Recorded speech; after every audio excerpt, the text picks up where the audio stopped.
And we are live again. We're not gonna say what happened to the first live. Nah, we gonna tell them. Ace Boogie fucked the live up. I was trying to be a part of the show because I felt like it was something important. I was listening to what was being said, and I was just trying to be involved. Yeah, I feel So you, I man. It's apologize definitely to all the viewers. yeah. Okay, so I'm making sure it's on there and it is on there. Okay, cool. We are good. All right, so as y'all can see from the last one, we're talking about foster care, but this time we have the two men. Shout out to Shondell for being on the last episode. Like, y'all really need to go and check out her story. Her story is really like it's touching. You know what I'm saying? And definitely check out her documentary that she's doing where she has different people that was in the foster care. I believe she has like all aspects, from the parents, the children, and all of that on there. It's really good trying to help people. So y'all ready? For sure. All right, dang, I wish I had some music like now I'm just playing. But okay, so we're gonna start with you this time, Ace Boogie. I want to know how old were you and what was the cause of you having to go to foster care? Uh, I was 12. Um, I was 12, and it was just my mom.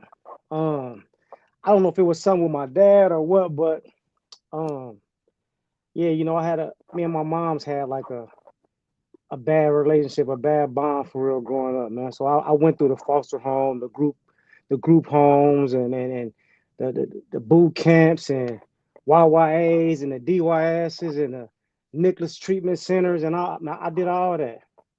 I went through it all for real, man, and it made me who I am today, though. Now, what did you say? What was the cause of your mom actually putting you, or how was you taken away from the home, or did your mom actually put you in foster care? She put me in foster care. Um, if she when she tell her side of the story, and I'm telling my side. You feel me? This is my truth. Everybody got a side. I ain't discrediting nothing. You feel me? I love my mom. I wouldn't be here if it wasn't for my mom. I wouldn't be who I am today if it was for my mom. You feel me? Was it some flaws or some things that I didn't like or she didn't like? Yeah, it was. She'd tell you that the first time that she told me no, that's when the problems really came with me. I would say it was anger. She was just angry. I don't know. It wasn't. It couldn't have been nothing I did.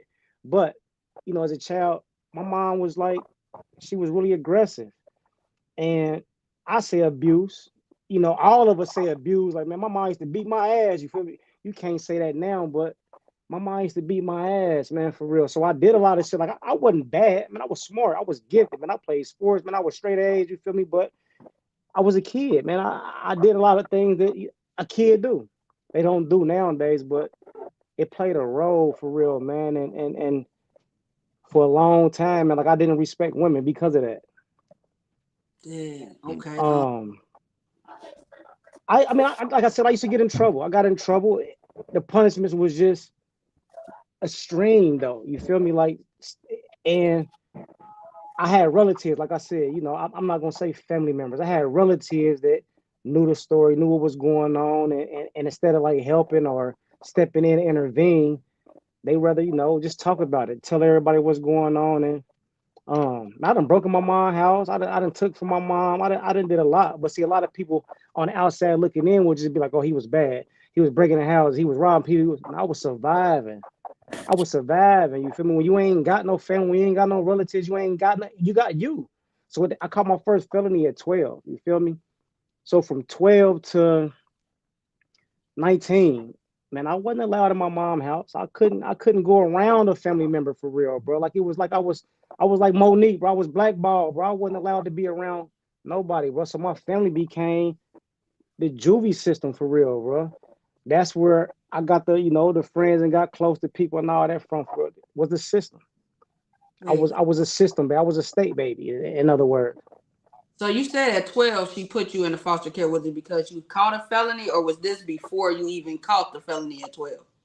Nah, this was after the felony. I was in trouble one day and I ran away from home, jumped in the car with a guy from the neighborhood or whatever, which he had took from his aunt. We joyride and shit, got on a high speed chase. So that's how I really caught my first felony was a receiving stolen property. And in midst of me going through that, I ended up robbing the neighbor, a older lady that stayed like two doors down from us for real. And I guess it just got to a point where she like, look, I'm not dealing with this. At first, I was shipped to Mississippi. You know, we got kin folks down south. So I was down there, but I had to come back because of my grandpa was sick for real. But it was just little small shit. But I don't feel like the things that I had did led up to me to have to go to foster care. I can dig that. What about you, Roger? How did you get into foster care? Um, so I want to start off by saying this, man. First of all, brother, I appreciate you coming on here too. You know what I mean? Um, and I just kind of realized just by hearing you talk, bro. You know how you kind of start off. Like I realized, like for me, I grew up in an era where we grew up in an era where kids are to be seen, not heard, and you don't talk about the stuff that goes on in the house, right? Yeah, But this is the thing, like we are products of things that are not talked about that go on in the house. You know what I mean? And you kind of said something in the beginning, like this is your side of the story. You know what I mean? for sure. And even with this podcast, it's not about protecting people. Like sometimes, in order to help other people, you have to let go of protecting other people.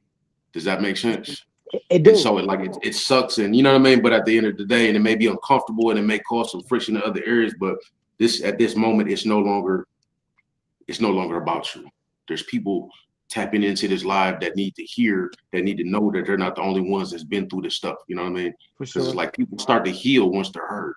Every time you tell your story over and over again out loud, you know It's what I a mean? release. You It's a get release. Yeah, absolutely, absolutely, man. You know what I mean? You begin to figure it out by saying it out loud so that you can change the narrative. for sure. And see, and I don't even mean to cut you off.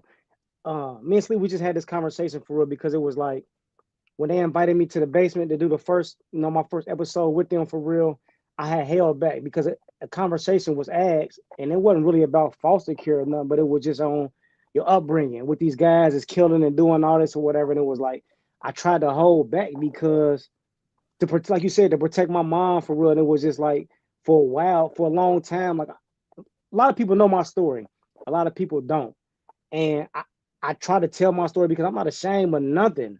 I don't have no regrets. You feel me? Like I wouldn't go back and change nothing. It happened the way it happened because that's how it was supposed to happen.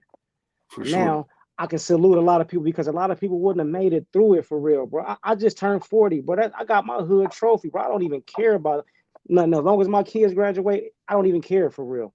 But you said it though for real. Like the more that we talk about it, the mental health and all that, you feel me, the better we feel about ourselves. You get that shit up off your chest for real because like you said, for so long we trying to protect it. These are people that love us, that we love, you feel me?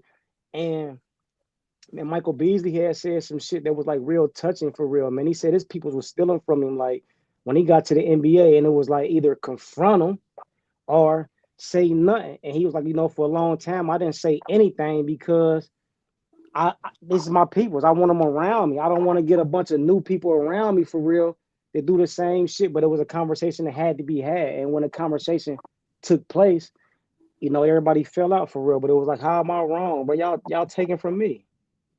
Right. I got one question on the side here from Stephen Ernest. He said he's still dealing with trauma. Oh, he's still dealing with trauma from the Hey, home. shout out Steve Ernest, man. Quinn Me, said, me and him went "Hey." through that together.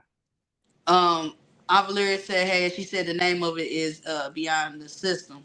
So again, Roger. So how did you end up in foster care? So with me, man, like, so I was born in Dayton, Ohio, man. Um, my mother was 19 years old. I got three other brothers. I got three siblings. Right? My mother was 19 years old with four kids. Right. She was also a product of her environment. You know what I mean? Like 19 years old, with four kids, no type of support, no type of, you know what I mean? And coming from an unstable home, like my grandma had 10 kids. You know what I mean? Trying to raise them by herself. So, my mom jumped off the porch as a teenager. You know what I mean? Was out there in the world, in the streets. You know what I mean? She started getting high, and like the '80s was, everybody knows, like in Dayton, Ohio, the '80s, like that was the crack era. So we're what I mean. I was a victim of a parent that was an addict. Both my parents, you know what I mean. When I was 3 years old, somebody melted a styrofoam plate over my hand, and I got second and third degree burns because I was left somewhere when my mom was out ripping and running. And so after I got them burns in my hand, Child and Protective Services came in. They took me and my brothers and sisters out the home. They placed us in a foster home, and they told my mom, they said, listen, they got involved. They opened the case, and they said, listen, in order for you to get your kids back, you got to go to these drug classes and parenting classes, right? She never showed up to not a single one of them. And because she didn't show up to a single one of them, the courts took her rights from us, and we were placed in another foster home. And then we got adopted through a closed adoption in Michigan. So, and this was when I was like 3 or 4, we got adopted in Michigan. Last name got changed. So there was no way for none of my biological family to find me, even if they wanted to. And that's where so how long was you like in the system before like you even met a relative or a family member? So I met my mother at 27 years old. I left her when I was 3. I met her again at 27 years old, the day I got out of prison. I met my father at 30 years old. And from the age of, so the first lady that adopted us, right? We lived with her. It was just a lot of we'll get off into that later on, a lot of abuse and stuff like that. When I was 9 years old, she put me and my brother back into the foster care system. So from the age of 9 to my 18th birthday, I was considered a ward of the state. Right. So I've been in probably nine different foster homes, 7 different group homes, boys' homes, gladiator schools, detentions. And then from there, you know what I mean, the prison, like it just, So I can relate to all that, bro. Like I know how it is, and it's like, as crazy as it sounds, man. I have my way in a lot of them places for real, like, but it ain't home. And then it's to the point where it's like you get here and you situated, you feel me, you cool, and you can kick back, and then before you know it, you go into the next spot, you go into the next home, or you going next to you feel me, like, so from 13 till, bro, like it's crazy because I don't even think I'm in nobody's yearbook for real, bro. Like same here, bro. I ain't even in nobody's yearbook. So when I begin to see like when people be posting like old picture, school pictures, there's a part of you be salty and sad. It'd be like, damn, bro. You know what I look back like I don't have no baby pictures, none of that, bro. Yeah. I got my first son on the way here, about to be born here in a couple months, my first kid, and I don't have any baby pictures, man, to show them, you know what I mean, to compare, like, you know what I mean? So I got them. So my situation is kind of different from yours, but it's similar to yours. It's all the same, bro. It's all the same. How damn. Hold on, I don't even know. My bad. I was about to say I got a question I got 2 questions on the side. Ace, were you the only one that was sent to foster care in your family, or was your siblings sent too? Nah, it was just me. My brother and sister, rest in peace, Jazz, man, long live Jazz. They was cool, and I kind of felt like I took a sacrifice for them by me not being there, but they was able to enjoy. You feel me? They was able to have like a real household, bro. Like with no issues, traveling. They got to do everything, bro. Like, and I ain't get that. I ain't mad. I be bitter sometime. I be upset. You feel me? Because I be wishing certain shit had played out. I want to know how my life would have been, but at the same time, who's to say, bro? I might not be here right now on this podcast doing this live with you right now if it was different. Yeah. Now, what about you, Roger? Did you and your siblings get to go together, or was it just you that had to leave the home? So the lady that adopted all of us, we all lived together for about 3 years, right? She put my brother back in the system, and then I went back into the system. She put me right back in the system. I didn't see my siblings, none of them again, until I was 18 years old. I just seen my brother a couple of years ago for the first time in 20 years. Same with another one of my sisters. Just split up, you know what I mean? Yeah. And then what were some of the when I came to Dayton, Ohio, like I found out and found my biological family. I found my biological family when I was in prison through a private investigator. So when I came to Ohio, like I grew up feeling like, man, I ain't got no family, don't know where I'm from, don't like I knew I was from Ohio growing up, but I never knew that I was from Dayton. So just that growing up, never knowing, not knowing where you're from, not knowing what your parents look like, not knowing with nobody, you know what I mean, where you get certain features and where you get certain things, you know what I mean? And then coming out and meeting everybody overnight, find out I got brothers and sisters and all this family, and you know what I mean? Yeah. Now I remember you said, and I don't know, I think you said that you were abused in some of your foster care homes too. How serious did they take it when y'all told the caseworkers what was going on in the house, or did y'all ever speak up about it? We'll start with you, Ace Boogie. Um, it was a lie. You know, back then it was like ain't no such thing as abuse for real, bro. Like, um, I try to kind of, I kind of like try to keep it to myself. Um, it just got to a point where it was just like, for me, enough was enough. You know what I mean? And it was just like, bro, I ain't going. And I kind of think, I think when I got in that mode, that's when I really got like that's when I really turned to somebody else. But like I got to doing all types of shit. Like man, I didn't care, bro. Like man, I'm robbing and stealing whoever, whatever. If I seen something I wanted, bro, I'm gonna get it by all means. Like I didn't give a fuck about nothing or nobody. I didn't care. Why should I care? Like shit, I mean, nigga, my mama don't give a fuck about me, bro. Like why should I give a fuck? Like, and it was just like it was resentment. I didn't respect any. I didn't respect women for one, but I didn't respect nobody for real. Like nobody. I didn't care. So I didn't really tell, but motherfuckers seen, and it was just like, man, I had like bruises and stitches, and I had that. You feel me? And it was still like I was a liar for real, and I left it alone. Like Dang, man, that's messed up. What about you, Roger? Would they take what you Um, were saying? You know what I'm saying? What was happening to you? Would you tell? So again, we all come from that era where what happens in the house stays in the house. You know what I mean? Not only that, like when you getting hurt as a kid, like I kind of said earlier, like a kid is not capable of voicing and putting in the words the thing that's going on to them, that's going on with them. For one, a kid is not capable of doing that, especially when there's something traumatic going on. So like a lot of the stuff that was going on, like it what was scared me going so on? much that I wasn't even able to speak on it. And even if I did speak on it though, I don't believe that nothing would have been done back then.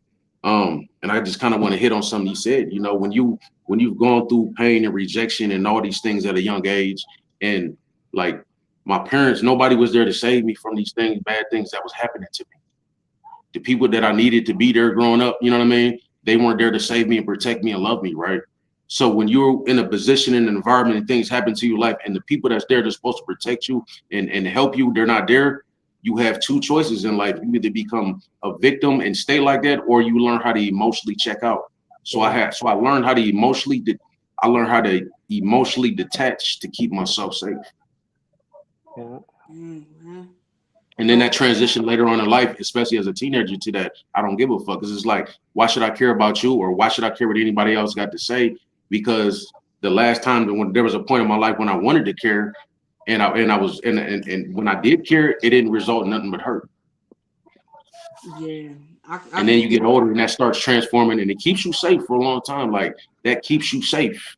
When you're in environments where you're bouncing around and you don't know where you're going to be the next day or what's going to happen, and you got things happening to you in the night, and you know what I mean. You're the foster parents or people doing stuff, and then behind closed doors, and then they hold another person in public.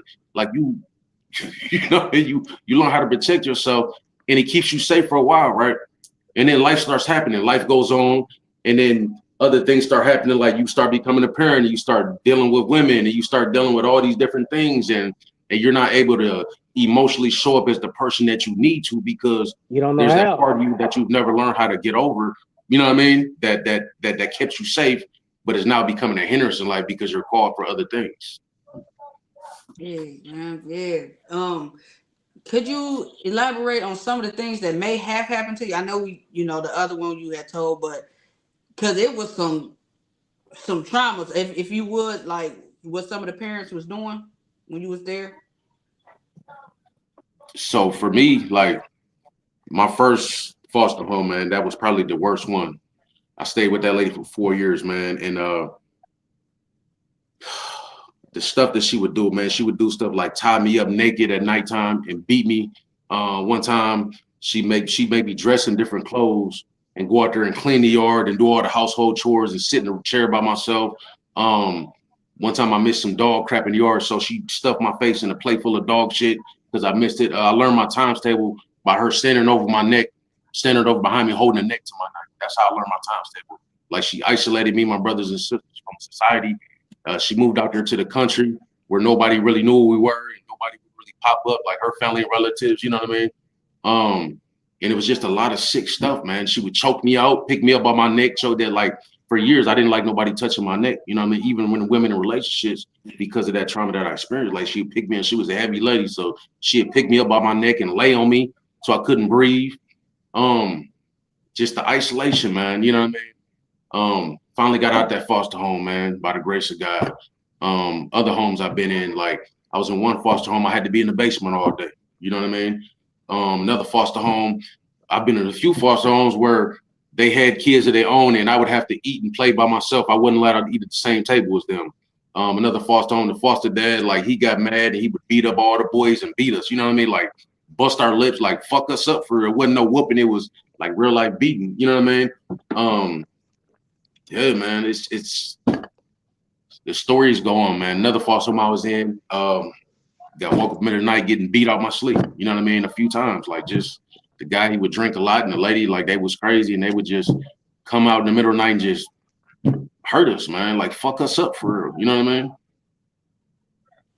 And these people continue to be foster parents. Like nothing ever happened to these people.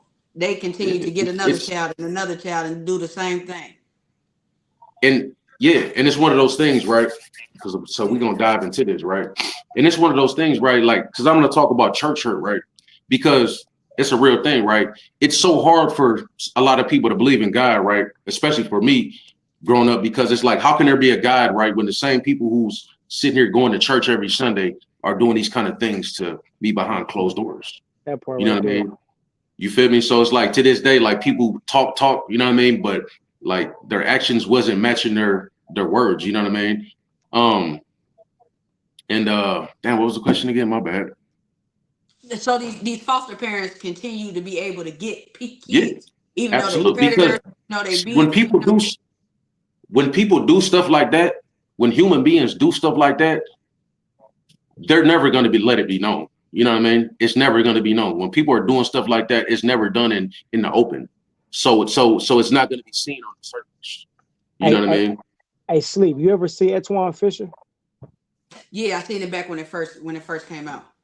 All right, so in the movie Antoine Fisher, you know, he was in a situation like that in a foster home. You feel me? Him and two other boys where they was being beaten, sexually molested by the daughter and all that, or whatever. Like, man, it went on for years.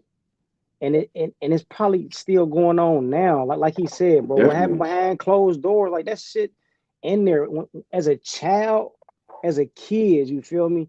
When you going through that type of shit for real, you don't just open up and tell folks that, but you don't go to children's service, the branch or whatever, and you report it. You don't go to school. You don't do that for real. Like you don't know how. Like you don't know how.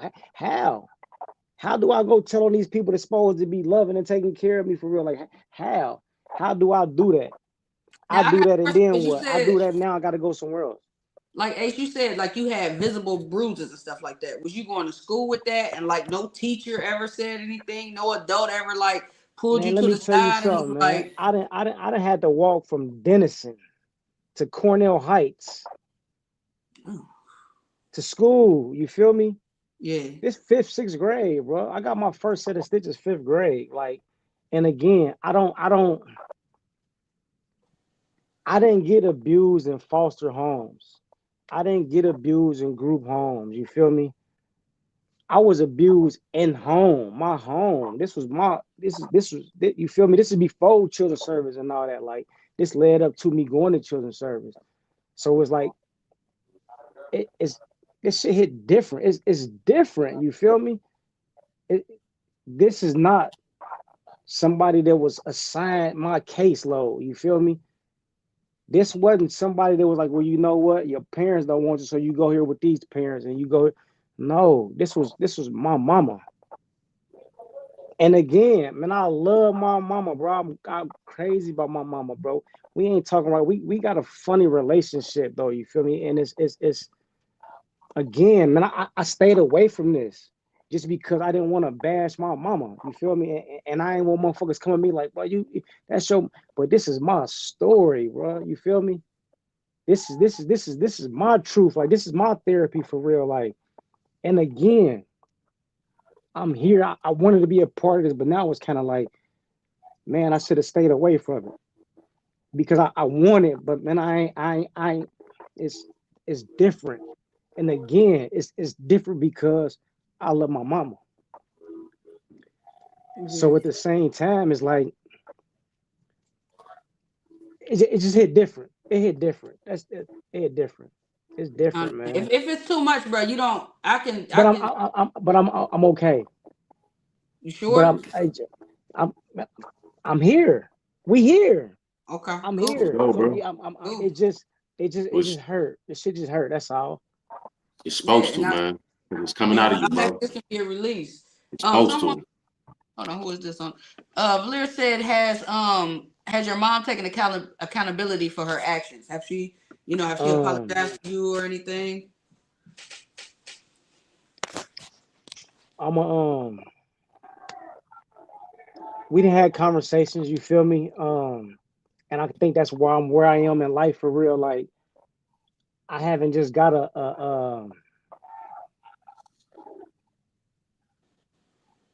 I ain't just got like I ain't got that. I got like we're gonna beat around the bush. I'm gonna give you something so we can leave the conversation alone. But I haven't got the closure yet that I feel I should have for real. Like because I'm gonna get like you can go ask, we can go have a conversation, and it's gonna be gangster one like that until I told him. First time I told him no, shit, he went crazy. Like I mean, he could have played a role, but it didn't play a role for certain things that happened the way it did. But nah, I ain't got that. And it's certain shit that ain't even about me no more. Like I got kids, you feel me? I got kids and I be wanting something different since I got kids. Now you can't give it to me. I don't need an apology now. You feel me? It's over and done with. It happened. I would love to have one, but I'm not looking for that. Man, I got kids now. You feel me? I got grandkids, bro. Be better for them. Yeah, Fuck me. I got a question with that. Knowing that you got kids and not growing up, it seems like not growing up in an affectionate household. What if you having a kid that's affectionate? How do you deal with that? How do you still be? Are you still able to like embrace your kids and stuff like that, or is Hell it hard? yeah. What? Oh, No, it ain't hard. It make it easy. It make it easy. And I'm gonna tell you, it make it easy because man, I don't want my kids to feel how I felt. I know how that shit feel. You feel me? So hell no. Man, hell no. I don't even to be honest, I don't whoop my kids. My voice is enough to make my kids, goddamn it, tighten up, even if it's just for the moment. Even if it's just for a week or two. Shit, relationships the same where you can get into it with your old lady, your man, or whatever and shit. It's cool for a week and then it go back to the same shit. I don't have to put my hands on my kids, brother. This for my kids for real. Now, have I? Yeah, I whoop your ass. Now it should build up, but I don't. My, I'm different, and that's the reason why. yeah, I can definitely understand that. Now, Roger, what about you? Like growing up, like your social workers and stuff like that, or like in school with teachers or coaches, were you able to get close to an adult? You know what I'm saying? Have somebody who you could confide in, someone that you could, lean on with all this stuff was going on. I didn't trust adults growing up because I learned as a kid, little boy, like adults were not trustworthy. You know what I mean? The things that was happening to me was I wasn't able to trust adults. You know what I mean? Because they was happening to me by adults. Dang, bro. That's deep. See, So who that's did how I you was with women for real. Like I didn't respect women for real. I so didn't who respect women, man, and it affected my first child, my first child mom for real because it was like I didn't know how to love a woman. It was like, what am I love a woman, but my mama don't love me. what am I doing for? Like I didn't have a clue for real. Like, and I was very aggressive. I was abusive and all that. Like, and I'm not blaming her, but it was just like, bro, I didn't know how to love. Now, where was your father during all this time? Was your dad around, Ace, or he just? My dad was in and out of prison, and it's it's it's it's bigger than Ace Boogie, but um, just like majority of black homes for real, fathers around, but they not around for real because whatever happened with the mom and the dad, he can't be around. Fuck him. I got it. I'm gonna figure it out. I'm gonna hold it down. Like, and that's what she did. My mom took care of me. My mom, she wasn't an addict. She wasn't an alcoholic. You feel me? Like my mom worked. She had 2, 3 jobs for real to take care of home for real. Like I'm not taking that part away from her. That part I'm not. You feel me? Um, when it came to, I guess, raising me and disciplining me for real, that wasn't my mom. That was a nigga on the street or something for real. Like that was a stranger for real. Because I didn't know that lady for real. Like not as a child I did. Feel that. Now, Roger, once you said you met your family at 27. So once you actually, got to meet your mom and stuff like that, how was that? Did y'all, get a bond or how did that go? Ooh, man. So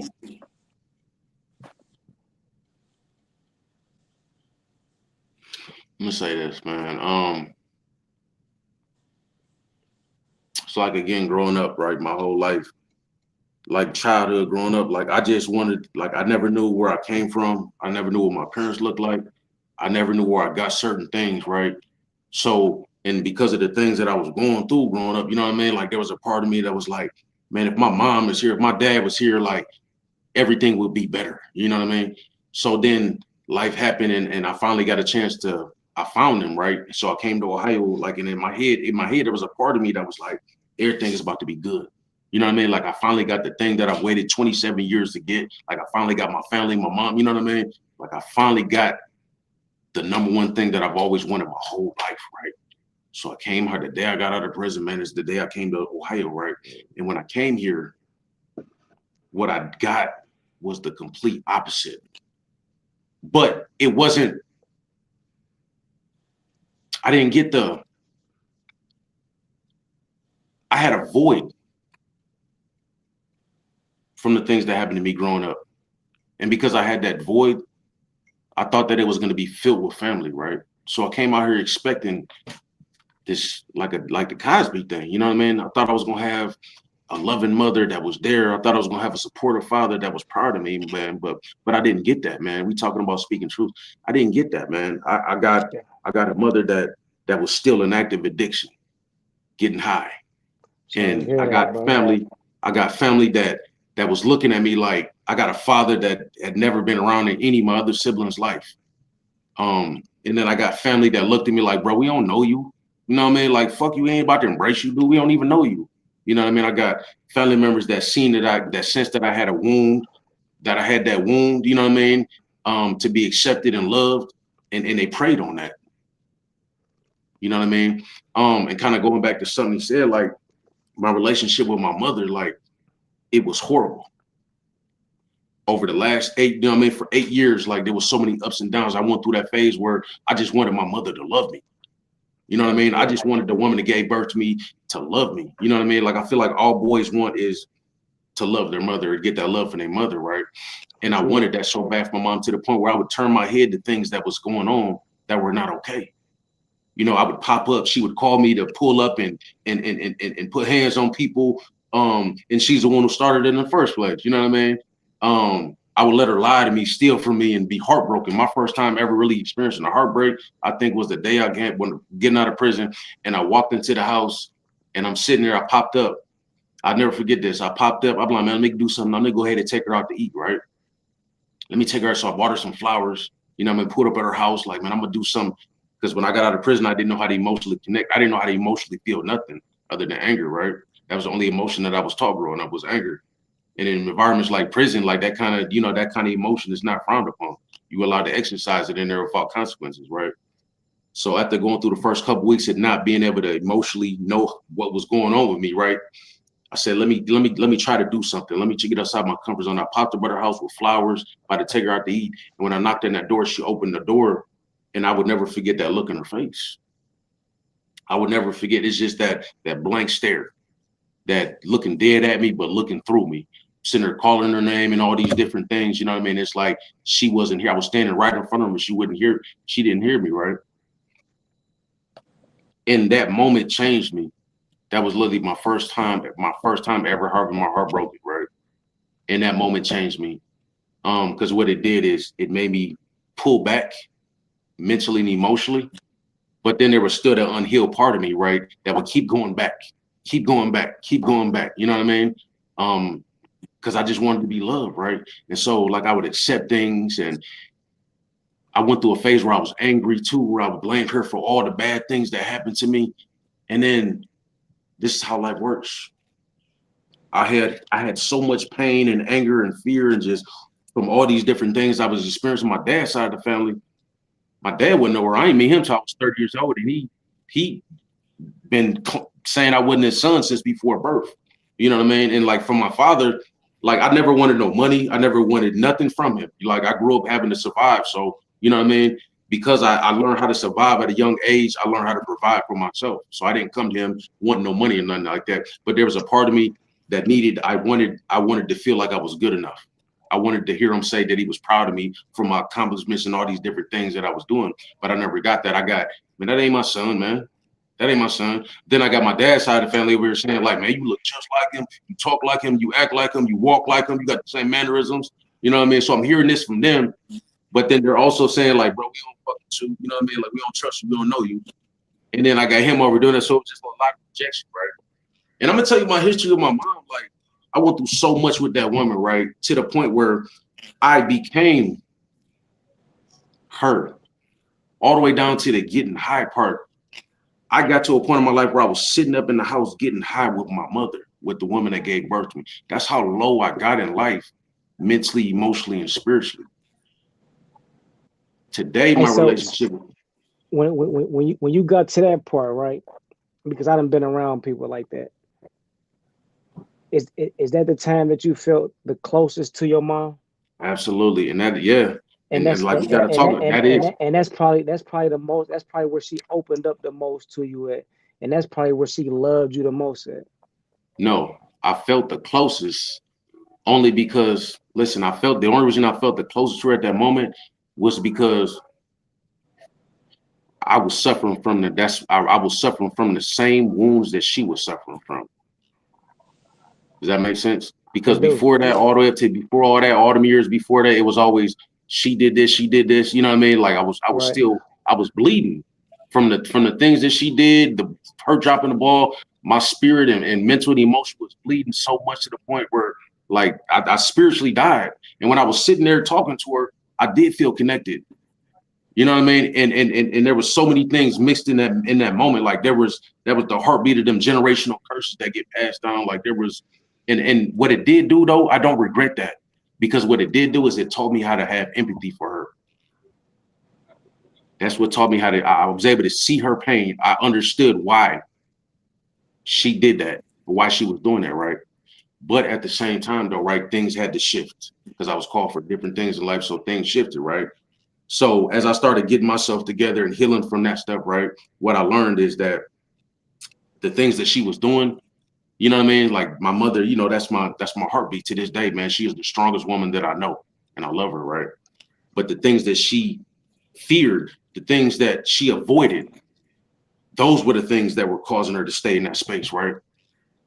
And as I started doing the things that I needed to do to get myself out of that space, you know what happened? Is I had to learn how to love myself. And part of loving myself meant protecting myself and setting boundaries, holding her accountable for her behavior. And that doesn't mean pointing the finger like you wrong. It means, hey, this is where I'm at now in life. This is what I need for myself.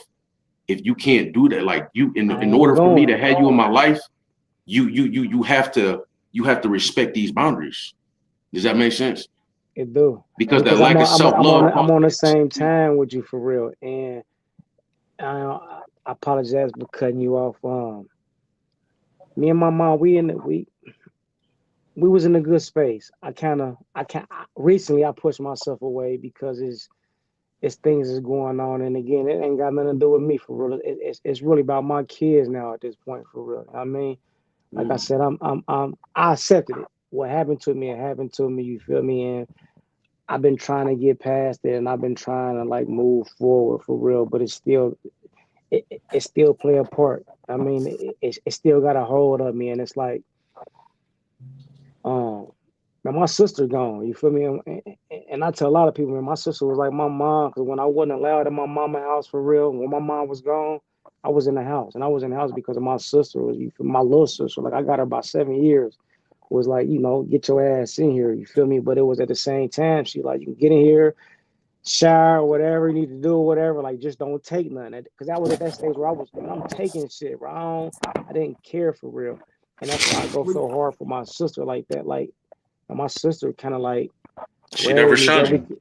because I never like, I didn't stick around for real in them foster homes and group homes for real. Man, I stayed running away. Like, and I wanted to be at home, bro. I wanted to be with my mom for real. Like, man, that shit played a role. It most definitely played a role. And I see Keisha said, "How did you learn how to love after going yeah, through it?" Like, you just said that. you. I learned by being taught.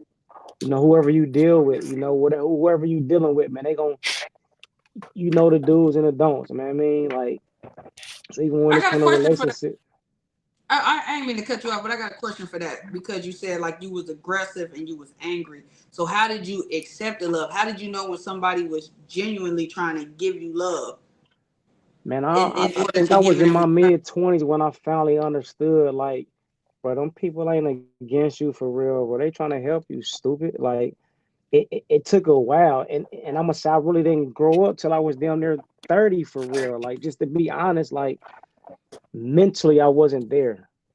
Um, I'm 40 now, and I'm still learning me.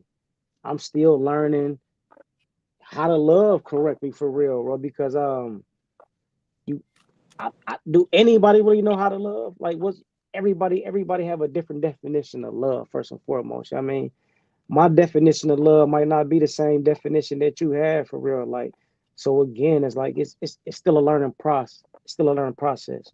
So when I It's talk a to a lot journey. of people, like, I'm still growing, man. I still do dumbass shit. You feel me? But I'm just now really grown. I'm just now mature, and I'm at the age of 40 for real. And it's just like I'm just now learning who I really am as a man. And it took for me to go through foster care, group home, boot camp, DYS, prison, madam, prison. You feel me? Like, it takes that, but it takes that isolation and that confinement for real for you to find yourself. And once you can stand in front of that mirror, like, and and say like, look, nigga, the shit you doing, bro, you got to do differently. You feel me? Like, because we get into a lot of shit because of how we came up. When you going from this group home, they discipline and the way they raising kids is different. You go here is so you really just adapting to your environment. That's why I really don't get into the politics for it, because like I don't have a dog for that fight. That don't fit, because whoever the president is, guess what? I gotta adapt to that shit. I can sit here and cry. "Oh, I can't change shit, bro. I just gotta adapt to my environment." So when it comes to love and things to that nature, but you gotta adapt to what's around you and shit. You know what's gonna go and what ain't gonna go. I can dig that. And then like y'all said, from going through this, it put y'all in survival mode. Like everything was survive, survive, survive. When do you kind of open up some? When do you get out of survival mode? You don't never Uh, get out of survival mode. You you try to get out of survival mode, but you always fall back because that's what you accustomed to. That's what you that's your comfort zone for real. They say it's your defense mechanism for real, but it's just like you always gonna be on guard because of the trauma and the shit that you've been through. Like, and you can have the best of shit, you're gonna find a way to fuck it up because it's comfortable for you. It's what you're used to. It's what you're accustomed to. What So about you, you Roger? In survival mode? How do how do you get out of survival? How do I survival mode? Yeah, And this is what I've learned in my journey, man, my healing journey, man. When I say healing journey, through counseling and therapy and just you get out of survival mode by being around people who is safe to be around. Does that make sense? So yeah, for me, the things that are familiar to me, because like I'm familiar with chaos. I've been mm, around chaos my whole life, so that's familiar to me. You know what I mean? It's to the point where it's so familiar that I learned I learned from being in chaos that I learned how to find comfort in chaos from being around it so long. You know, it's like that yeah, movie Batman and Bane. He said, man, I was born in the darkness. You know what I mean? So it's like when you're around something for so long, it becomes a like even pain and suffering, right? Like custom to eventually, it. like you can go through so much pain and suffering in life that you learn how to find comfort in it. So for me, I had to get around people who were not what I was used to. You It's know what I mean? different. Shit different now. It was extremely different. And that's the thing, like when you're around things that are new to you, it's scary. There's the unknown, there's the unfamiliar, there's so many doubts, and like, man, I'm not gonna know if I'm able to do this, and like all them insecurities and defense mechanisms and ways you've been programmed your whole life to operate, you know what I mean? Like they start screaming at you and everywhere you turn. But the longer that you allow yourself to be and do those things that make you uncomfortable, this is the thing that I had to learn how to start telling myself, like, it may not feel good for me, but is it good for me? Does that make sense? It do. Like yeah. That, this may not feel good because it's foreign, but is it good for me though in the long run, right? So being around genuine good people, people that I can trust. Like I got people in my life today, I could leave $10,000 around them, and I don't even have to question that it'll still be there if I came back 3 days later. I got people that pull up on me and check up on me, like genuinely check up on me. You know what I mean? I Type got people shit. that intercede and just help me. Like I'm so used to doing everything by myself because I had to learn how to do it. I got people that do stuff for me, and you know what I mean, like that help me, that invite me to stuff, that embrace me, like that pray for me, pray over me. You know what I mean? Like I got genuine people, and it's because I built those relationships. And the only way I was able to build those relationships is I had to learn for one of the because you kind of hit something on the nose, right? The first thing I had to learn how to do is allow myself to sit in complete silence by myself. And the longer that I sat in that silence, and it wasn't a one-time process, it was a journey. It's For like a sure. muscle. Like For I sure. never learned how to use that muscle, so I could train For that muscle sure. to sit in complete silence and cut out all the noise around me, right? And I started realizing like the noise wasn't in the world and the people. The noise was the narratives that have been ingrained in my brain. Right in your You know what I mean? brain. In my perspective, the way that I react to things. I had to start understanding and tracing and seeing like, why do I react to things this way? Why does this bother me? Why am I afraid of this? You know what I mean? And the more that I go to those places intentionally and stay in those places, the more that I'm able to learn about myself. Say that. You know what I mean? The Intentionally. more that definitely. I'm able to look Intentionally. inside You myself. gotta be there for real. So when I done made a comment a few times, like, bro, I'm about to just go back to the joint on these niggas, man. They like, what? It's a man thing, bro. When It's I was in familiar. there for real, bro, it was. You know what? I'm about to put these CL20s on my head, bro. I don't want to hear nothing, bro. I don't want to hear these stories, bro. I don't want to. I don't give a fuck about how much money you made, bro. I'm gone. Now I'm working out, bro. I'm mentally in my head, bro. I'm to myself, bro. I'm getting my own thoughts together, bro. I ain't everything outside it's a distraction, bro. It's a blur. But this is the thing though, right? The world is a beautiful place though, once you learn how to look at it in a different way, right? Like Kevin Gates said, right?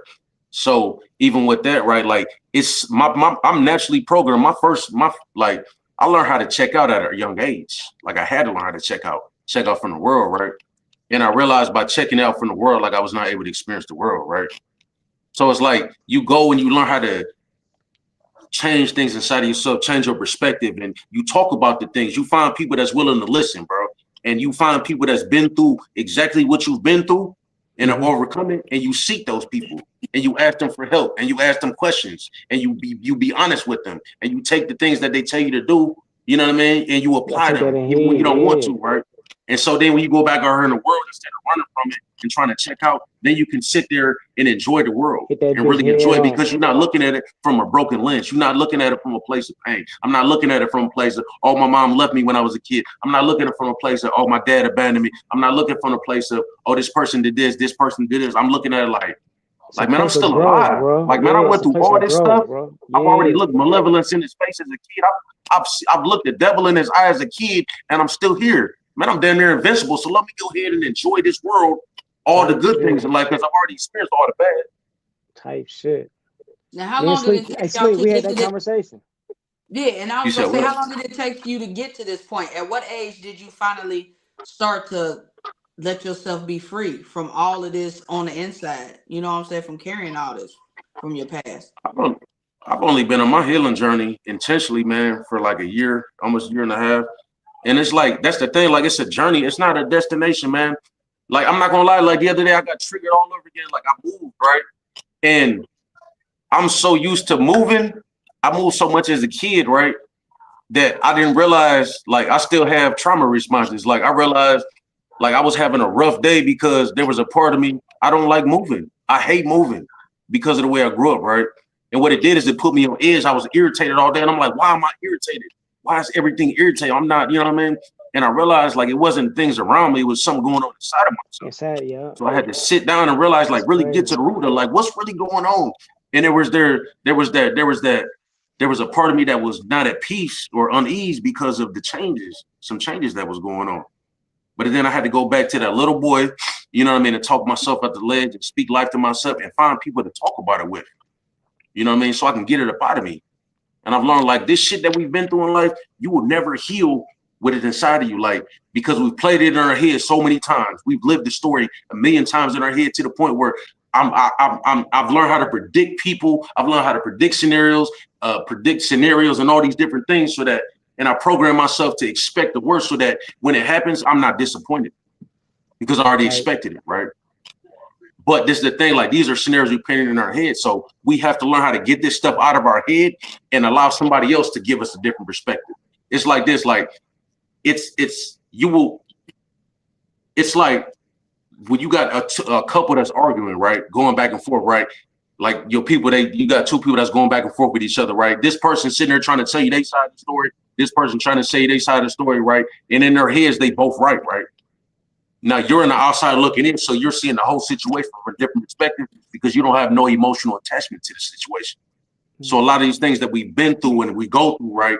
In order to change it, we need to be able to run it past something that's going to give us a different perspective, whether that's through a person, whether that's through some type of religious, like church, you know what I mean? Just different things, because the narrative that we've been telling ourselves for our whole lives is creating. We're becoming the source of our own Preaching, bro. suffering. Yeah. We're the source of our own suffering in here. And one thing I learned, like the devil does not attack your spirit, man. The devil attacks you right here. Mm-hmm. Your mind. We attack our Now, own spirit. now Yeah, Keisha, we are the Keisha wants source of we become the source of our own suffering. Keisha wants to know from the both of you guys, is there a strength that you took from being in foster care? What is resilient? Anybody I've ever met that's been through the foster care system, man, you cannot break them, man. You cannot break their will. I've never And, met a and person that has been through the foster care system whose will can be broken, man. I'm gonna say this too, that wasn't genuine. You feel me? Like I learned so many like different morals and made me just genuine to the point it's just like, bro, listen, this is me. I'm gonna give you me. You can accept it or you can't. You feel me? Either way, it's okay with Yeah, me. for It's sure. okay with me. You feel me? Because guess what? Man, I got to still live my life, bro. Yeah. I gotta live my life. So that would be my strength. My strength was just being me and being okay with shit, not being accepted. I can dig that. Also, another question is, were you taught like any life skills once you got put out of foster care? Because both of y'all said at 18, right? So were you placed somewhere else, or how does that happen, or do they just send you out to the street once you get out Was of foster care? certain spots try to like set you up. Like once you get like 16, 17, they had some shit called independent living, Yep. where you would be in like it might be you and six other people. Y'all staying in a building or something or whatever. Y'all don't got your own room. Y'all share a bathroom or whatever. And they kind of like you got a job and they take a couple dollars. They take a percentage of your check or whatever. It's kind of like I guess get you ready, but they put you in homes for real. Like so when you turn 18 or whatever, like they was kind of like trying to set you up where you can get your own place, but it was also a program and you had to complete the program. And so it was a program that was setting up, but it was just like it was all on you though. It was So you. So that was your scenario. So that mean you was here. So how was your scenario, Roger, turning 18, getting out of so I went to college? an independent living program too when I was 16. Like I graduated, I got my high school diploma when I was 16 because I kept getting in trouble. My judge was like, because like when you award the state, you got to go in front of you got a family judge, family lawyer, and a social worker. Every 3 months, you go in front of the court, go to the courts, and they sit down and they figure out a plan. Like, okay, how's he doing here? We're gonna keep him here. We're gonna move him.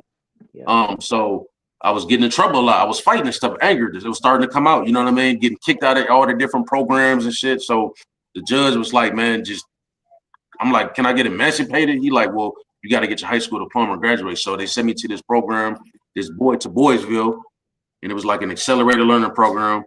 After I graduated, they sent me to independent living, right? And they didn't teach me shit, man. They didn't teach me shit. They was telling me all these stories like, oh, they gonna teach you how to do this. They didn't teach me how to do nothing, man. I didn't learn how to cook till I was 27 years old. Guess who taught me how to cook? Sleepy. I'm so serious. I'm so serious, bro. Like I didn't learn how to cook till I was 27 years old. I didn't learn how to drive a car till I was 27 years old. Man, I just I learned was how to manage driving money. at 12 I though, just so learned how I to ain't manage gonna money lie. within We the was last clowning. couple of years. Like I had no life skills. They didn't teach me nothing growing up. On my 18th birthday, my social worker came and picked me up from detention. He said, "Man, here go $200 and your adopted birth certificate. Where do you want me to drop you off?" So he dropped me off in Saginaw, Michigan. Right. A year later, I'm in prison. You know why? Because I'm out there back in survival mode. I didn't have a mother or father, anybody I can call. So you know what happened? I had some big homies that came and snatched me up, put some money in my pocket. I'm not gonna say no. Why would I say For no? I'm in sure. here sleeping in the abandoned Fuck, houses, I'm fucked up. house Yeah, surfing. wow. You feel me? Tight. Yeah. So then, even when I caught my case, yes, I'm gonna be more loyal than anything. Yes, I'm gonna have a certain type of level of loyalty For sure. because these are the first people. This is the first people that's ever helped me with anything in my life. So of course I'm gonna keep my mouth shut. Of course I'm gonna take the rap.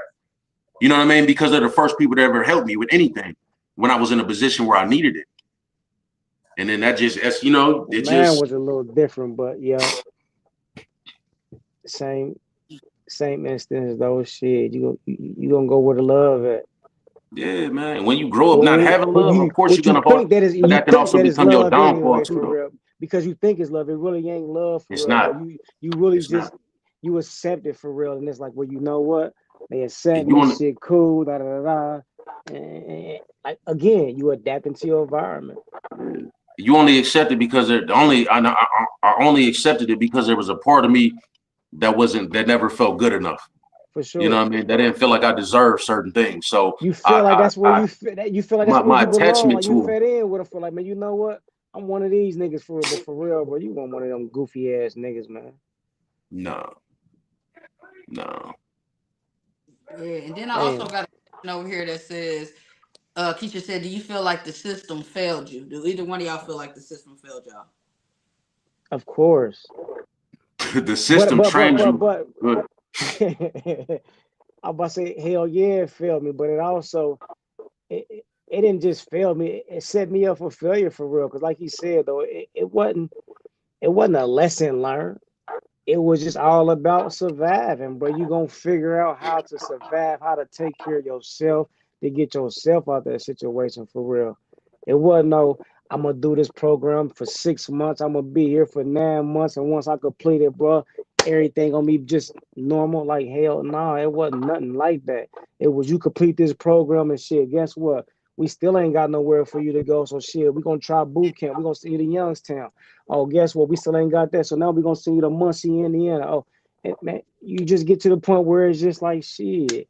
where I'm going, what's up, what how it is, what we doing. Yeah. And now you talking to other people that's going through the same thing. Like, bro, you ever been to Muncie, Indiana? Oh yeah, when you get there, it's gonna be and then you already preparing yourself mentally because you already know what's going on. And you just get there and you're like, all right, this is what I gotta do. Let me train myself to adapt to this shit right here. The same with prison, bro. All prisons ain't the same. Every bed ain't gonna be the same, but it's really what you making, what they got going on, what they doing. All they game banging up here. Oh, I do not fit in up here. But you're gonna adapt to it, like, okay, this is what's going on, this is how they moving it. That's how you adapt it. But hell yeah, the system failed me. And it's still failing people to this day. It's a failure. Dang, I was gonna say, like, how can we change the narrative now with like young boys, with young kids, period? What Because I've like how been you said, telling you, y'all didn't Slate, talk man, I'm about it. trying to do this mentoring, man. They don't want to do that, bro. I'm not talking about what happened in the club and who got the signs. They not trying to do that, man. I've been pushing this mentoring, I've been pushing the tour, and I've been trying to get to these kids, man. We need to get to these kids, man. The homes are broken. We know they broken, bro, but we still accepting that they're not broken because of what's being posted on social media. You only see the inside of the home when it's good. You don't see the bad. They not showing you that. Only bad that you're gonna see is some shit that's on Zeus or some shit they sharing. They sharing all the bullshit. They not sharing this type of shit. They not sharing these kids need help, bro. Yeah, because I was They gonna say, not talking about it, man. They a lot of faking. times, They do it for a day or two, bro, but they not. And it's like, man, I only can do so much, man. I've been pushing. I'm pushing it now, bro. Let's help these kids, man. Get with me, bro. Hey, but that's the whole reason I wanted a podcast, but so I can talk and open up, you feel me, and do things like this for real, like because it needs to be heard, man.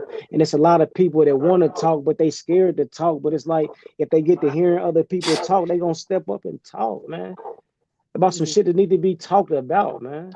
Fuck Rod Wave and all that goofy ass tours and shit, bro. Shit going on in our own city, our own community, bro. And we bypassing it, bro. yeah, definitely right about that. You was about to say something, Roger? Yeah. So again, exactly what you just said. Like I've learned, like people start to heal the moment they're hurt. People When they start to get heal the moment uncomfortable, that they're hurt. So you said what? when they get uncomfortable. Yeah, that's when people start to heal when they heard for the first time. Because like we adults that never had the people around us to help us through the things that we was going through, right? So we learn how to bottle it up and then just go on and continue on life, right? Not just us, but like there's so many people, man, mothers, fathers, like all these different things, like and kind of jumping back to is the system designed to fail? I'm gonna say this as a black male. So with black boys, right, once you hit the age of 11, 12, you don't go to foster homes no more because nobody wants a troubled, angry black boy. That's just the truth. Like the rich people and the middle class, they don't want somebody that's gonna mess up their image. That's even going to jeopardize that. Not only that, they're not equipped to deal with the things that the kids have been through. When a kid is, especially a boy, when he's a certain, teenagers, period, when they hit a certain, once they hit teenagers, like they already jaded by the world. You know what I mean? So that it's hard. Like they're already on guard. So people are not they're not trained to learn how to deal with these type of things. You know what I mean? So it's like if you're gonna go be a foster parent, like it's not just about housing the kid, like meet the needs of housing, right? Like you got to learn how to meet the mental, emotional, like the spiritual, all these different needs, like because all these different things were affected. Like when kids in the system go through things, they're not just affected physically, they're affected emotionally, they're Mentally, affected mentally, man. they're affected Yeah. spiritually. So if you're not equipped to deal with that, you're going to create more damage. When you have a kid that's in one home and they're being bounced around their whole life, that creates lifetime damage, right?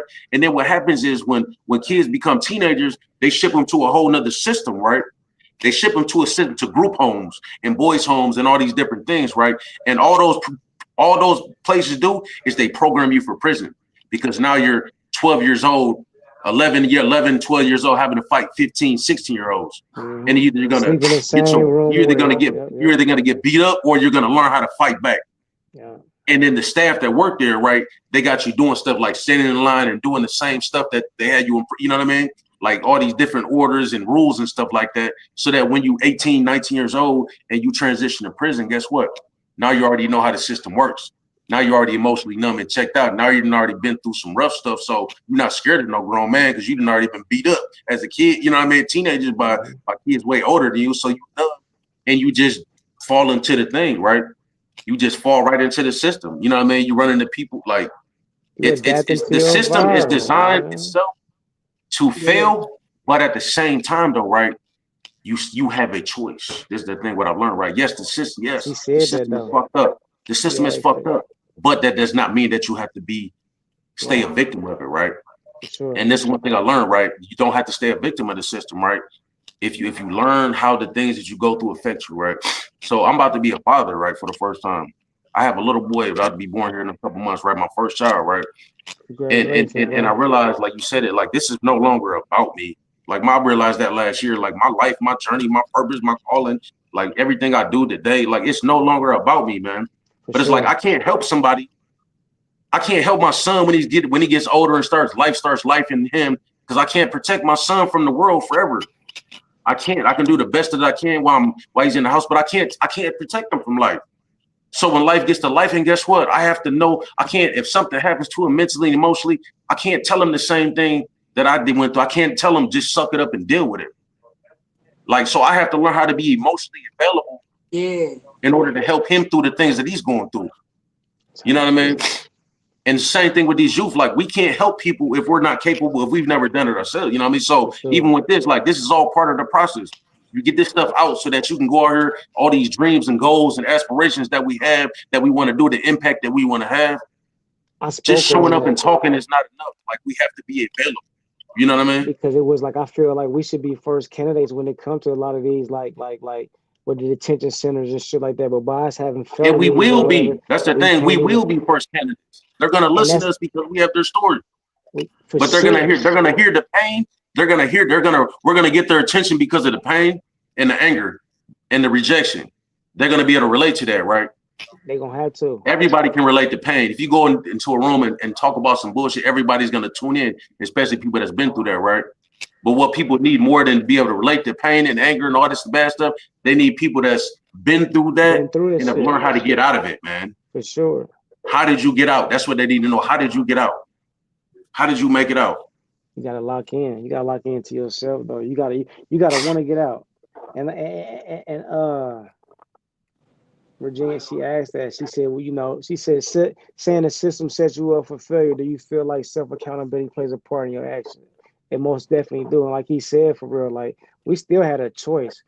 We had a choice to get our shit together or whatever and figure it out, but we didn't have a choice on where we was going and all that. So that's why I said the system failed me. But I still had a choice to act civilized, like I got some sense, but and I chose not to because of the system. Man, listen, You when was in survival something that mode. changed For something that changed sure. my life, somebody once told me, they said, guess what, Roger? You are responsible for the things that happen to you. And then when I heard say that, I'm like, how am I responsible for people doing me dirty in life? For They said, sure. you're responsible because now it's your responsibility to deal with it. It's your responsibility to figure out how to get through it, how to see how it's affecting you, how to heal from it. Yeah. So what is some of the steps and some of the things that y'all did to start, y'all healing journey that may be able to help somebody else that they could do? Like far as like journaling or maybe praying or, just speaking to people. What were some of the first steps, that y'all took? I'll start with you, Ace. Um, for me, self meditation for real. Like, I locked in with self. I locked in with self for real, and I really didn't give a fuck about what was going on around me for real. So it was a whole lot of like meditation, just getting in thought for real, and what do I want for myself? You feel me? And I just got to a point, it's like I'm cool with this, I'm okay with that, I ain't okay with that, and I don't want it around me. I was just able to just stand, bro, and just and yo, man, once you program your own man, you get yourself together. You feel me? You know what you want and what you don't want, and what you gonna accept and what you want. You feel me? Your morals, your beliefs is what you gonna stand on. And I stood on, it, and it was just like I just locked in with self. You gotta lock in with self, and it gotta be something you want for real. Like that's just like once you get the gaining weight, you're gonna be cool with it. You don't want to hit the gym or do none of that until you get uncomfortable. When you get uncomfortable, when you get to looking at yourself, you like, man, you know what? Well, I gotta do something about it. You uncomfortable. That's when you're gonna get to do it. That's when you're gonna hit the gym. You're gonna do something about it for real. But until you get uncomfortable Sigma. with yourself, you're just gonna keep going because you're accustomed to that. You're comfortable. Once you get out your comfort zone, like you said, once you get out your comfort zone and you get that pain, you gonna get the change and shit. But until you feel that pain, until you get uncomfortable with your situation, you're not gonna change it. Just like a relationship. You can dog this nigga and da da da da and keep going because you're comfortable. You're comfortable to it. Once you get uncomfortable, like man, you know what? I'm sick of being tired. I'm sick of being tired. I'm shit, man. Fuck this shit. You gonna make some changes? Some Facts. people comfortable with pain though, man. Some people been in pain so long that Some people somebody don't. told me this. My mentor, he asked me this one day. He said, Roger, who would you be without your pain, man? And I said, man, I don't know. That's a good question because I don't know. And that's the journey. That's the journey that I went on to figure out who would I be if I didn't have all these bad things, if all these bad things, if all the stuff that happened in my life would have never happened. What would I want to do with my life? You know what I mean? And that's literally this The journey. journey That's that you're what on this now. journey's been about. Yeah. That's dope. But it's That and like that's now the I get to take that's the crazy to pain. think Now I get about to it like take, that. yeah, but now I get to take all this stuff that happened to me, and it's no longer from a place of I'm not embarrassed about it. I'm not hurt about it no more. Like I'm It not make mad at my it mother. I'm make you not mad feel at a my whole lot better for real. yeah. I get to take that with me and add it to what I'm already to the future. You know what I mean? And Cause and I and, and laugh I get to bring at other certain people with shit me now. anyway. Some shit still hurt, but majority of the time when For I'm sure. talking about this shit, I laugh and you feel me. I might cry or whatever, but shit, it man, it made me who I am today, bro. And For I sure, like who bro. I For love who the sure. fuck I am today. You feel me? Like I ain't gonna bigger none of that, man. I'm out the way. I don't bother nobody. Don't bother me. Shit. You fuck with me, I fuck with you. You don't. That's okay. I ain't. For I sure. ain't.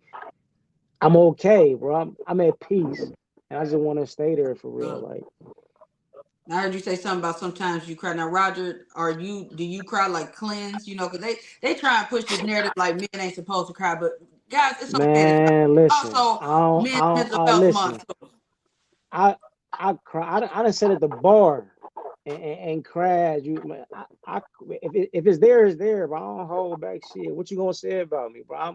I'm nice with these and all that, bro. I don't give a fuck about none of that, bro. I let this shit go. I can dig Man, that. my last time crying, I was 12 years old, man. I was in a boys' home and I got in trouble for something. Staff came and restrained me, snatched me up, threw me in this room, right? It was a cell. It had white walls and cold floors, you know what I mean? They had the air all cranked up, man. They took my socks off and they made me sit in there for like an hour, right? And I remember just being so angry and so hurt because I got in trouble because somebody had did something to me and I reacted. I blew up and reacted, right? The staff didn't care. They just seen me being violent. So they snatched me up and threw me in the cell, you know what I mean? And I remember being so upset, so defeated, so hurt, right? So I'm like, man, this is the story of my life. And I made a vow right there to myself. I said, man, I will never, ever in life allow myself to ever feel like this again at 12 years old. So I never cried again from 12 years old up to the age of 35. I'm 36 now. And to the point, like growing up, I thought it was something wrong with me. I'm like, man, people dying and stuff. I couldn't cry. I'm like, man, I'm fucked up. You know what I mean? Like I felt like I was cursed. So I cry now. I do, man, because my soul, bro. I had to cleanse my soul, man. And the only way I was able to start crying, honestly, is honestly being willing to go back to the things that hurt me the most. Like going in there by choice, though. Not them being triggered, like going in there by choice and taking a look at them and learning how to love the part of me that was broken. Learn how to be okay with it. Learn how to speak life into that part of myself. Learn how to let other people love on that part of myself, that little boy. Yeah, And now it's just like it is what it is. Man, I may be in church or something good.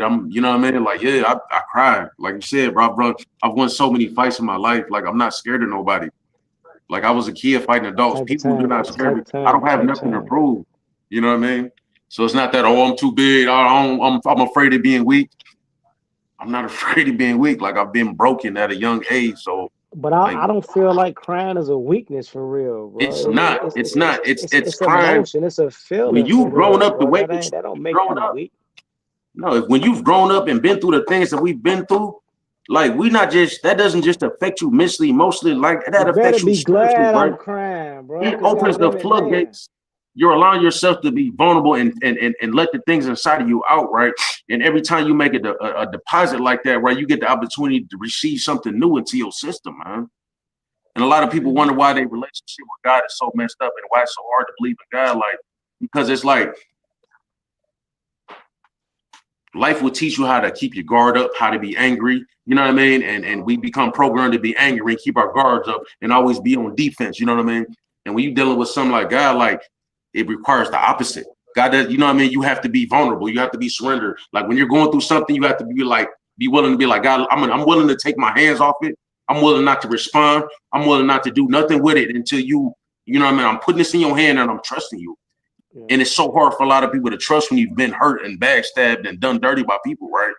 But it's like you have to go to those spaces in order to build relationships like that. Like you have to learn how to give people a chance. Like we know what we know what bullshit is. We know when people faking the funk. We know when shit ain't right. You know what I mean? For Like we sure. know all the bad stuff in life. You know what I mean? But it's like we don't give ourselves a chance to experience the good. We don't give ourselves a chance to put ourselves out there and try something new and take a risk. You know what I mean? Like if we survived all the bad, like I feel like I've survived so many bad things in my life and painful things and went through so much. If I put myself out there and I try something and it doesn't work out the way it hurt, or I get rejected or something like that, I'm still gonna be okay because all I got to do now is look back on my track record. I can look back like, damn, God, all them times that you saved me, I should have been dead when I was 6 years old getting choked out. I should have been dead, you know what I mean? All them times in the boys' homes and group homes and all the stuff that, like, if I was gonna be dead, I would have been dead already. Yeah. So it's like because I haven't died yet, let me have some faith that whatever I'm going through right now, I'm gonna make it through Right. because You I've made it living. through work. You living. You feel me? I love that, man. Y'all definitely got a testimony, man. And I pray to the people that's listening. I hope this resonates with somebody who has not found that voice yet and able to speak out and tell their story. So I hope this helps them get some type of cleansing. You know what Hey, I'm saying? I ain't gonna lie, Roger, you helped me for real before she even hit that live button. You feel me? You had made a comment for real, and it was just like, yeah, that's exactly You what said this it. It's no is, longer bro. about you, bro. You already For said it. You sure, said it in the beginning. It's no longer about you. for sure. But before it can be about other people, it has to be about you first, though. It started with me, Yeah, it has to be about you first. for But sure. it can no longer be about you. You know what I mean? So I appreciate you for real, bro. Man, bro, listen, yeah, we're gonna put something together, man. For You sure, know what I mean? for sure, I'm for sure, mentor thing. for It's sure. time. This is our era, bro. It's time for the people who it's time for us to collaborate, man, for all of us to get together and actually do something instead of talking about it. And the For more that sure. we come out and deal with this stuff and talk about it openly, what's gonna happen is, you know what I mean? Like it causes other people to do the same. Somebody That's how gotta God tap works. in. That's how Somebody gotta God tap works, in, bro. That's for how sure. God works, man. And I'm not trying to force religion on my. That's how God works, man. And it's deeper than just us getting on a podcast and collaborating and you know what I mean. Yeah, Like now we're tapping into purpose. You feel me? Like all the bad things that we went through in life, for us to finally get to the point where we able to speak on them and start working through those things. You know what I mean? Like there's people watching this live right now that ain't saying a word, but it's helped them. I hope Right. it do though, for real. And Right. y'all can reach out to me, man. I ain't like I said, man. I ain't ashamed to have a conversation. You might want to vent yourself, man. I shut up and I listen, man, for real, because you might not want to do it the way that we did it for real, and that's understandable. Everybody ain't there yet. Now, once you get uncomfortable, man, you gonna change some shit, and you gonna reach out, man. And I hope you do because somebody need to hear it, man. Somebody need to hear it, man. I hope my story didn't hurt anybody for real, moms included, or whatever. Like my story is really meant to help. I'm trying to help. I'm trying to help, man. I ain't pointing the fingers at nobody, the system, or none of that, man. Like Uh, I accept responsibility for all my actions, man, because I know I was a motherfucker. Like I ain't. I'm just telling my story, hoping that I can reach out to somebody and save somebody in the same sense, man. I rather tell my story and share my pain with you instead of giving you a pack and a pistol, man, and playing you like a fuck nigga. Facts, because that's what a lot of people do. I thank y'all so much, man, for opening up and being so vulnerable. You know what I'm saying? And it is Men's Mental Health Month too. I just, kind of thought about Man, that. So I definitely thank you for that, Sure. because this really, like you said, your mental, that's your strongest thing. That's what'll kill you. That's what the devil goes for, is your mind. So I'm happy that y'all was able to release, you know what I'm saying? And like you said, if people want to reach out, I'm always here to listen too. We don't have to do this stuff on camera. Even For though I may sure. not have been through some of the things that y'all been through, I'm still a listening ear. And I'm not, listening to respond. Unless you got some questions, I'm listening to help. You know what I'm saying? In whatever way that I can. So I appreciate y'all. You know what I'm saying? I want to know, is there any like type of motivation or inspiration words that y'all could give somebody? Maybe, a young child that may be going through foster care and they don't talk about it, because like y'all said, when y'all was young, that was something you was ashamed. You didn't want to talk. You just, was Hmm. angry. You was in survival mode. So it's Man, I used to hate pulling up to the school. Had to pop out that big ass van, bro. Like, man, this is embarrassing as fuck. They pulling up and they got this big ass impact on the side of the van. Like, come on, man. That shit was yeah. just like the corniest shit ever, bro. But y'all got But any words of like I just wisdom, motivation, or anything, Roger? I'm gonna say this, man. Somebody told me this last year, man. They said the purpose of life is to put good back into the soil, right? Put color back into the world, right? And I realized, like, when you go through life angry, and you know what I mean, when you have a lot of anger and fear, not just anger, because you hear us talking about things we went through and how it made us angry, but the same impact that anger had. There's so many people that are stuck in life because of fear. That fear of the unknown, the fear of doing something, the fear of being vulnerable, fear of opening up. Like, fear will keep you stuck. You would never be able to grow if without being intentional about facing fear, the things that make you uncomfortable, right? Um, and in doing that, man, like, you get a chance to have an impact on people, man. Purpose of the world, life is to put good back into the soil. So I encourage anybody, man, that's going through anything in life rough, that's been through stuff, you know what I mean, been through some real stuff. Don't give up because it's uncomfortable, man. Like, mm, fight for your peace, fight for your healing, man. Like, it doesn't just come. Like, you literally have to fight for it, and you have to fight for it in the times when things are the hardest. But I promise you from experience, if you refuse to give up, man, you're gonna start seeing breakthroughs, man. And they're not gonna happen overnight. They're not gonna happen overnight at all, man. I've been on this journey like aggressively for over a year, and I'm just cracking the surface. Like, you know what I mean? I'm just scratching the surface. But I can tell you it's worth it, man. It's worth it so that you can show up in the world as a better person, so you can show up in the world as a better parent. You know what I mean? You can show up in the world as a better friend, as a better leader, like whatever, man. Anybody that's been through this kind of stuff, or it's neat, like, don't let the things you've been through make you feel like you do not matter in this world. And like I said, I've never met a person that's been in the foster care system or the system, anything, that doesn't have an unbreakable resilience about them. So it's like the same thing that, like the Bible says, the things that the devil will use for bad, God will turn around for your good, man. But you got to allow him into that space in your heart. You got to allow him in the places that you were embarrassed about and afraid of and feel like, you know what I mean, you're the only one in the world, or ashamed of. Like, it's like, once you allow him in those spaces, and you find people that can help you. When I say find, I'm not saying just go to counseling. You find people who have your story. You find the people that have your story and are equipped to help you, and you seek them aggressively, man, to help you, man. Don't just sit there and expect people. The world does not give a fuck what you're going through. Most people in the world, they don't care what you're going through. So that's it's your responsibility to deal with the things that's going on with you, right? But you find the people that you want to be like, and you become them. I would say, man, be you. It's only one of you.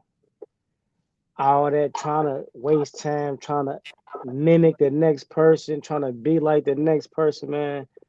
Be you. Only thing you can do is it's only one of you, man. Be the best version of you.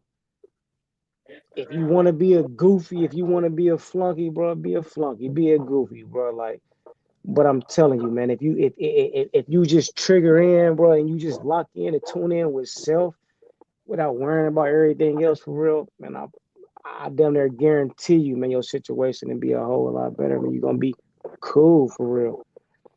It become a problem when you trying to be like somebody else. When you following, bro, instead of goddamn and leading, man. Make a motherfucker be like you. Make somebody want to do what you want to do, bro. You ain't always got to do what somebody else want to do, bro. Like, take the lead, bro. Drive, bro.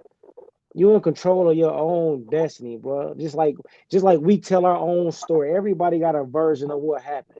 Everybody got a story, bro. Tell yours. Don't let nobody else tell your story, bro. Tell your own story.